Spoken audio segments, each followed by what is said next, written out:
Enw fi yw Emma Jenkins a fi yw Miss Cymru 2015. Dwi yma yn Dechrau Disglair yn St Clair i ddysgu tym bach fwy am sector gofal plant, fel rhan o VQD.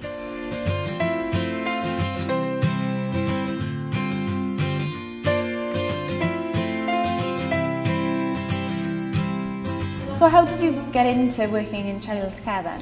Basically, when I was 16 years of age, I began working in a holiday club in my local village, doing a one-to-one with special needs. Absolutely loved it.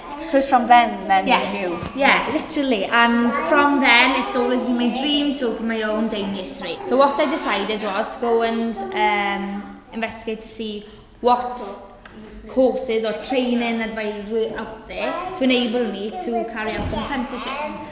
And then I managed to secure a placement then in my local primary school I used to attend to. Absolutely thoroughly enjoyed, gained a lot of experience, met a lot of different people, and then I decided then, right, I'm going to open my own day nursery. Yeah. We found this ideal premises. It used to be an old school, which my husband actually used to attend. It was closed for 19 years. So literally we had to do a lot of work. So you kept training yes, while you were working, which is amazing. Yeah, and that's what I keep on intending to do. I always want to progress and better, you know, my personal and, you know, my kind of professional side. Yeah. And that's what I aim for my team also. Mr.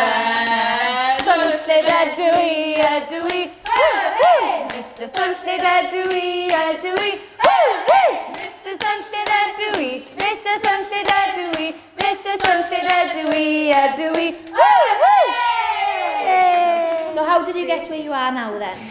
Well, it was very much the right place at the right time. I went on work experience in Tanopolis, and I was very lucky that it happened to snow that day, and so one of the models couldn't come in, and so I was asked to model on the television, and then since then I was a beauty expert on the daily programmes, and then I became a full-time researcher there. And about 2 months ago I won Miss Wales, so that's an amazing thing as well that I'm really enjoying. Within my job it's very much sink or swim, you're just thrown in, but it's lovely to think that you can come in, you can learn as you're working, and it just gives you that sense of security and that sense of safety, because I suppose a lot of young people now can go through education, come out the other end without a clear goal, without a clear pathway, and you've obviously been able to earn money as you're learning, which is amazing.